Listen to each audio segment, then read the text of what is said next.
Hello friends, good morning. आइए आपका अपना चैनल ज्ञानोदय में आप सभी का स्वागत है। आज हम बात करने जा रहे हैं पॉलिटिकल साइंस के क्वेश्चंस के साथ। क्वेश्चन है कि लोकसभा राज्यसभा से किस प्रकार भिन्न है। क्योंकि 68वीं बीपीएससी से शॉर्ट क्वेश्चन पूछने का प्रचलन चल गया है, इस दृष्टि से छोटे छोटे क्वेश्चंस को भी अनदेखा करना नहीं चाहिए। तो ये स्टैटिक्स है, प्रश्न है, कहीं भी आप पढ़ सकते हैं, लेकिन इसे मैंने बहुत ही क्रमबद्ध तरीके से लिखा है और अच्छे मार्क्स भी आए हैं टेस्ट के दरमियान। तो आप देखें कि इसका उत्तर प्रारूप क्या है। प्रश्न एक बार फिर से सुन लीजिए कि लोकसभा राज्यसभा से किस प्रकार भिन्न है। उत्तर इस प्रकार है कि 1954 में क्रमशः राज्यों की परिषद और लोकसभा के संदर्भ में राज्यसभा और लोकसभा नाम स्वीकार किया गया।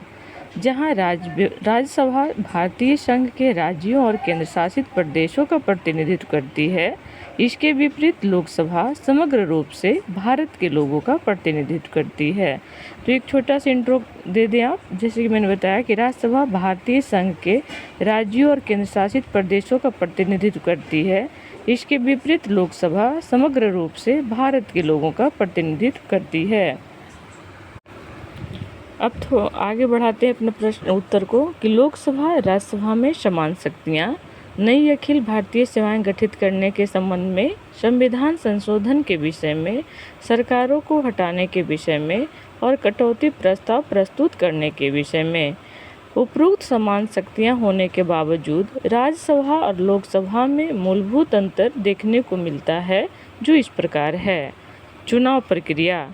लोकसभा सदस्यों को सीधे फर्स्ट पास्ट द पोस्ट प्रणाली के माध्यम से चुना जाता है, अर्थात इसमें जनता सीधे रूप से भाग लेती है, जबकि राज्यसभा में सदस्यों का चुनाव अप्रत्यक्ष रूप से आनुपातिक प्रतिनिधित्व के माध्यम से किया जाता है।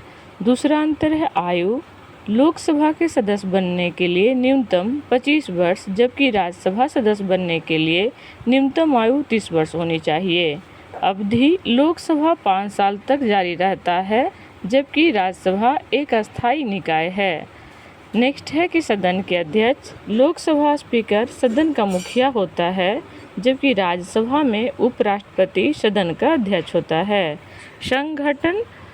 लोकसभा में अधिकतम संख्या 550 है। 530 सदस्य राज्यों का प्रतिनिधित्व करते हैं और 20 सदस्य केंद्र शासित प्रदेशों का प्रतिनिधित्व करते हैं।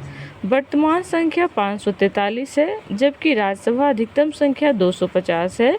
इनमें से 238 सदस्य राज्यों से हैं और 12 सदस्य नामांकित हैं, अर्थात इन्हें राष्ट्रपति द्वारा मनोनीत किया जाता है। वर्तमान संख्या 245 तय की गई है। अगला है कि निर्वाचक मंडल। लोकसभा 18 वर्ष से अधिक आयु के नागरिक मतदान कर सकता है, जबकि केवल राज्य विधानसभा और विधानसभा वाले केंद्र शासित प्रदेशों के सदस्य ही मतदान कर सकते हैं। कहने का तात्पर्य है कि इसमें लोकसभा में डायरेक्ट जनता, जिनकी मतदाता सूची में नाम आ गया है, वो भाग ले सकते हैं, जबकि राज्यसभा में विधानसभा और विधानसभा वाले केंद्र प्रदेश अर्थात जो हम लोग चुनकर प्रतिनिधित्व भेजते हैं, वही राज्यसभा में भाग ले सकते हैं। जनता सीधे तौर पर भाग नहीं ले सकती। तो ये रहा मूलभूत अंतर। अब छोटा सा कंक्लूजन के साथ अब अपने प्रश्न के उत्तर को समाप्त करें। समग्रता कहा जा सकता है कि संसद के तीनों अंग, राष्ट्रपति, लोकसभा तथा राज्यसभा, तीनों का अपना ही महत्व है। बावजूद जहां तक लोकसभा व राज्यसभा की बात है, तो दोनों में मूलभूत अंतर होने के बावजूद भी देश की आधारभूत प्रावधानों जैसे अखिल भारतीय सेवाएं, संविधान संशोधन आदि के मामले में दोनों एक ही सिक्के के दो पहलू अर्थात एक दूसरे के पूरक नजर आते हैं। निष्कर्ष हमेशा पॉजिटिविटी के साथ समाप्त करना चाहिए, जैसा कि मैंने किया। तो चलिए इसी के साथ आज का अपना ऑडियो क्लिप समाप्त करते हैं। जय हिंद, जय भारत।